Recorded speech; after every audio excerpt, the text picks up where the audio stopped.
Adam Schiff and Pam Bondi walked into that hearing room with two completely different missions, but only one of them understood how explosive the next few minutes were about to become. Because the moment Schiff opened his mouth, he didn't waste a single second.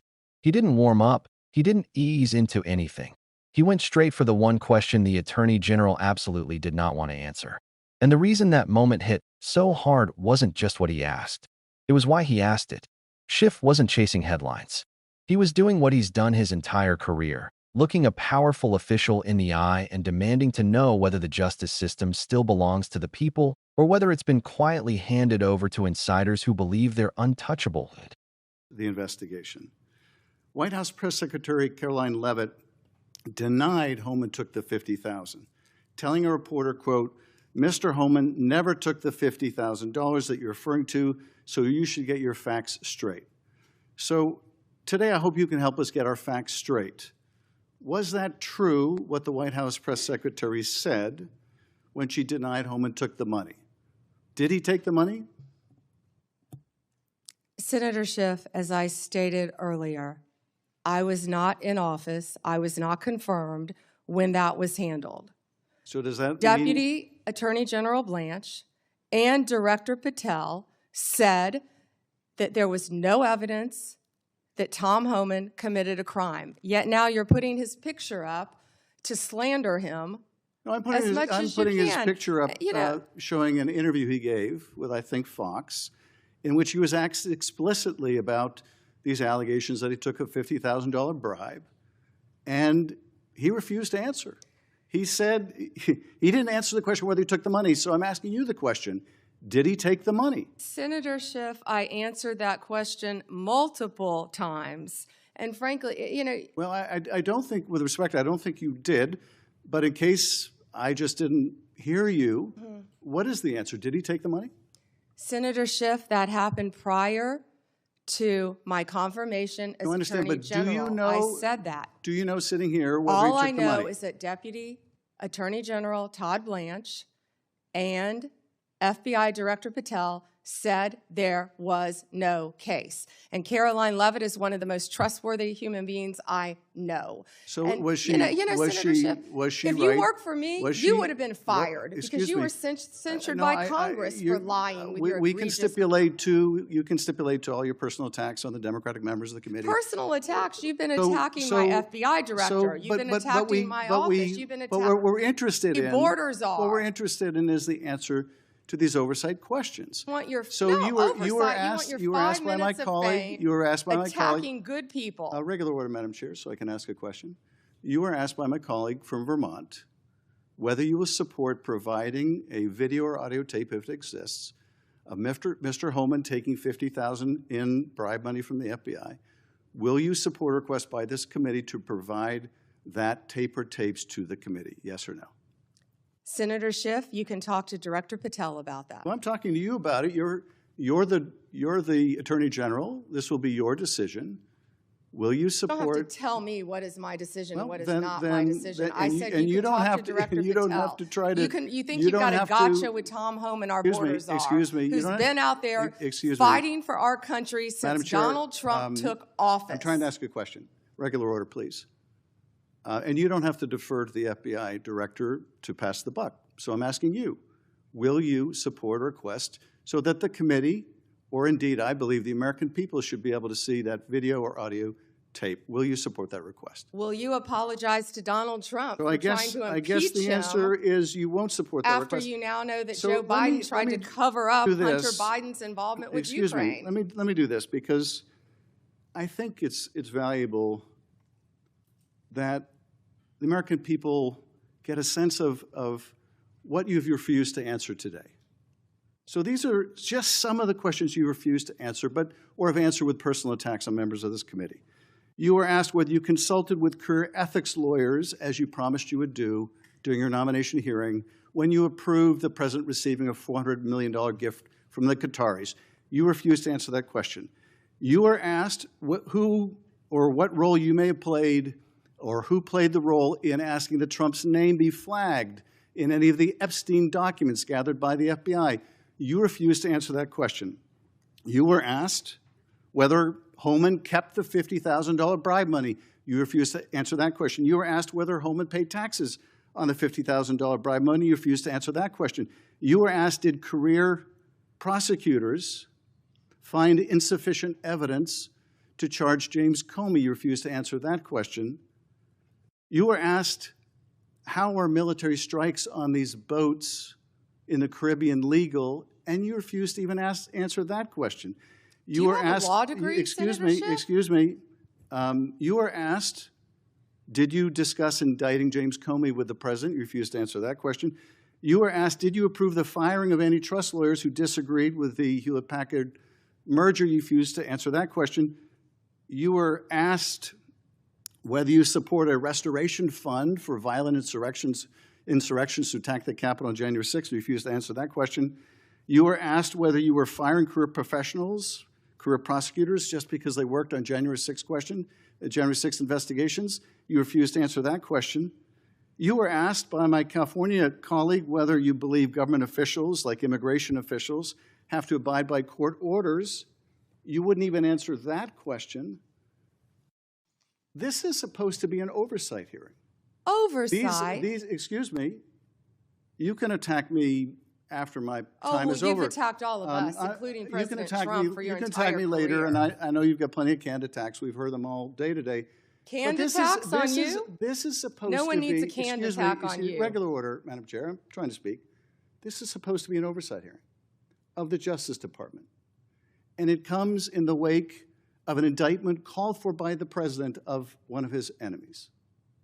This is supposed to be an oversight hearing, and it comes in the wake of revelations that a top administration official took $50,000 in a bag, and this department made that investigation go away. This is supposed to be an oversight hearing when dozens of prosecutors have been fired simply because they worked on cases investigating the former president. This is, and now the current president. What about the fires in California? Do you care about that, Senator Schiff? This is supposed to be an oversight hearing in which members of Congress can get serious answers to serious questions about the riots in LA serious? About the cover-up of corruption, about the prosecution of the president's enemies. And I think you owe the president an apology. When will it be frankly, that the members of this committee on a bipartisan basis demand answers to those questions and refuse to accept Clearly you're a failed lawyer because you don't understand when someone can and cannot answer a question. Refuse to accept personal slander as an answer to those questions. Personal slander? With Will that, you apologize Madam Chair, to Donald Trump back. for slandering him? Personal slander.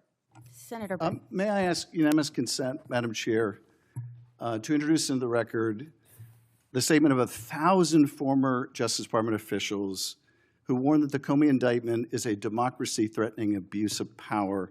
May I also request unanimous consent for the introduction into the record of 282 former career officials at the Justice Department raising an alarm who were voluntarily or involuntarily forced to leave the department because of improper actions taken by the Department of Justice.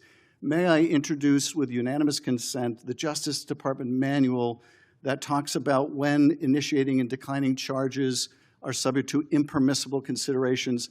And finally, Madam Chair, may I introduce the letter for Michael Ben-Ari, a career counterterrorism prosecutor, DOJ, a letter he nailed to his door, which concludes by urging officials to do the right thing for the right reasons, to follow the facts and the law, and raises the alarm that the decision to remove experienced career officials from U.S. attorneys' offices, the FBI, and critical parts of DOJ undermines our country's abilities to counter terrorist organizations, malign nation-state actors, and countless others that seek to harm our nation and its citizens. And he believes that the priority is prosecuting the president's enemies rather than protecting the country. 1 moment. May I have unanimous consent to enter these into the record? He starts by laying out the story so cleanly that viewers at home could feel the oxygen leave the room. A senior official accused of taking $50,000 in cash from undercover agents. A bag full of money. A promise of future government contracts. Rumors swirling about a tape, audio, video, maybe both, capturing every second of that exchange. And then, just as quickly, the investigation vanishing behind closed doors. No explanation, no accountability, no transparency. That's the moment he turned to Pam Bondi and asked the only question that mattered. Did he take the money? But here's the part that tells you everything. She didn't say yes. She didn't say no. She didn't even give the kind of answer you'd expect from someone who claims to run the most powerful justice system in the country. Instead, she dodged, deflected, and hid behind the one line she repeated like a shield. It happened before I was confirmed. And Schiff instantly understood what the rest of the room was still catching up to. If she really didn't know what happened, she wouldn't be defending the outcome. If she didn't have answers, she'd want answers. But she didn't want answers. She wanted distance. Distance from the allegation, distance from the tape, distance from the question itself. Schiff didn't let her escape. He pressed again, calmly but relentlessly. He reminded her that her own deputies publicly declared there was no case. He reminded her that she now leads the department responsible for closing that investigation. He reminded her that the public was told to trust a conclusion that nobody has ever explained. And then he repeated the question, slower this time, like he was peeling away the last layer of excuse. Did he take the money? This is where you see Bondi lose patience, then composure, then control of the moment itself.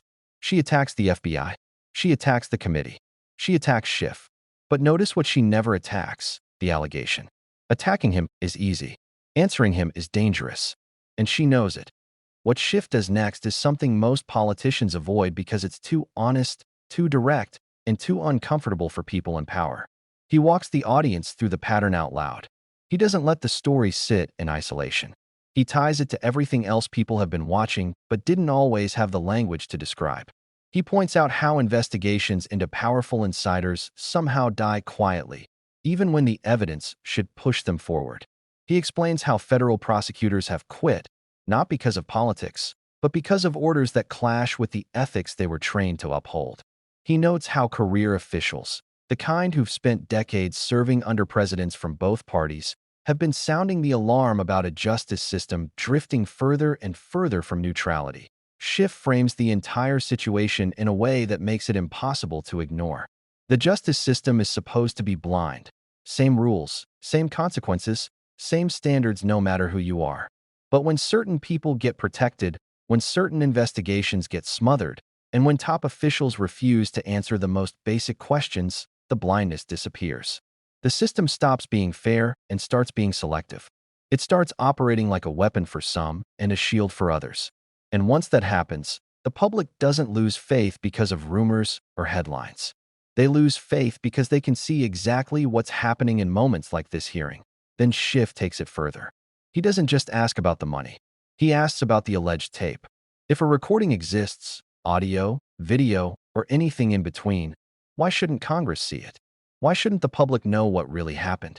That's where Bondi tries something remarkable. Instead of answering directly, she tells him to ask the FBI director, as if she's not the top law enforcement official in the country, as if her job is to sit quietly while other people make decisions for her. Schiff immediately pushes back, not because he's trying to make a scene, but because he wants the viewing public to understand the stakes. If she isn't willing to authorize transparency, who will? If she won't commit to releasing the tape, what does that tell you about the confidence she has in her own department's conclusions? What makes this moment even more powerful is how Schiff stays patient. He doesn't raise his voice. He doesn't ridicule her. He simply keeps the spotlight on the one thing she can't explain. Why is the Attorney General of the United States avoiding a yes or no question about a possible bribe involving a high-ranking government official? Why is she so eager to dismiss the allegations without actually addressing them? Why does she keep leaning on the excuse that the incident occurred before she took office when her own department actively shut the investigation down after she arrived? This is where the hearing shifts. It stops being just another political back and forth and becomes something deeper, an X-ray of power under pressure. Bondi wants Schiff to stop asking about the money. She wants him to stop asking about the tape. She wants him to focus on anything else: personal attacks, partisan fights, old grievances. Anything but the allegation in front of her. But Schiff refuses to be pulled off course. He stays locked in on the same point because he understands how corruption hides. It hides in silence. It hides in non-answers. It hides in people hoping the public eventually gets bored and moves on. Schiff refuses to let that happen. And here's the part the audience needs to hear clearly. Moments like this aren't about whether you like or dislike the individuals involved. They're about whether the system operates the same way for everyone. Because if a top official can be accused of taking a bag of cash and the department shrugs it off, then the next case becomes easier to bury. And the case after that. And the case after that. It becomes a habit, not an exception. And that's how institutions collapse. Not in a single dramatic moment, but drip by drip, excuse by excuse, evasion by evasion. Schiff knows this. You can see it in the way he lays out the timeline for the public. September of the previous year, undercover agents exchange cash with a high-ranking official. Media reports surface months later. Rumors claim there's a recording. A joint statement from DOJ leadership dismisses the entire scenario. No charges, no details, no explanation. A press secretary insists nothing happened. And now, 9 months later, the Attorney General refuses to confirm or deny the most basic fact of all, whether the money changed hands. These aren't loose threads. They're part of a pattern that Schiff strings together with clarity that makes it impossible to ignore.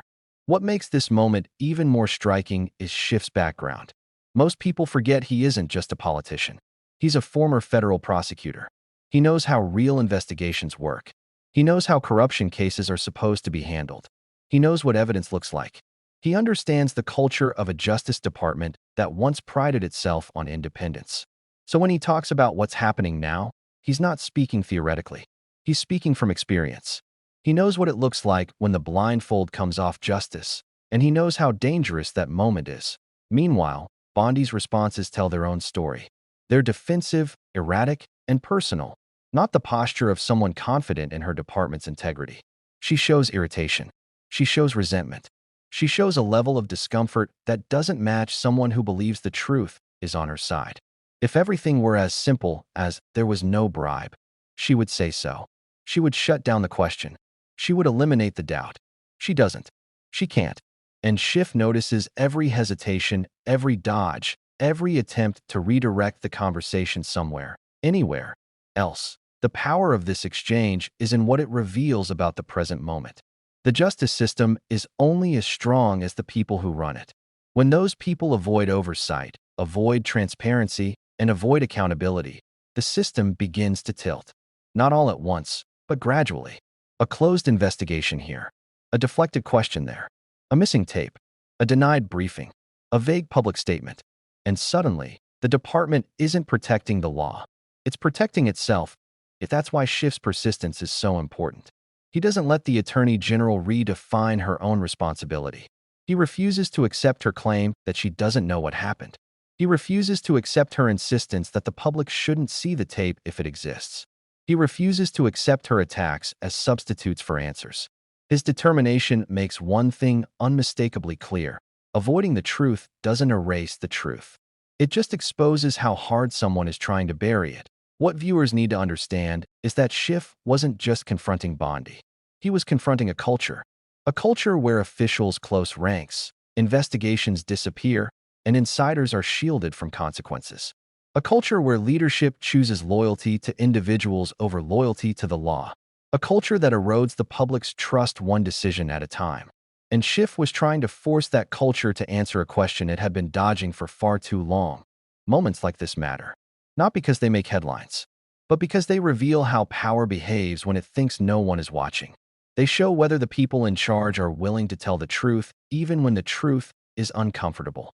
And in this case, the avoidance spoke louder than any answer could have if a senior official really accepted $50,000 from undercover agents. The public deserves to know. If a tape exists, the public deserves to hear it. If the justice system closed the investigation without explanation, the public deserves transparency. Schiff didn't walk into that room looking for a political fight. He walked in looking for the truth. And the Attorney General's refusal to give that truth is what made the moment so damning that if you believe accountability matters, if you think justice should never depend on who you know or where you work, if you want more breakdowns that cut through noise and show you exactly how power operates behind the scenes, make sure you like this video, subscribe to the channel, and turn on notifications so you never miss what comes next.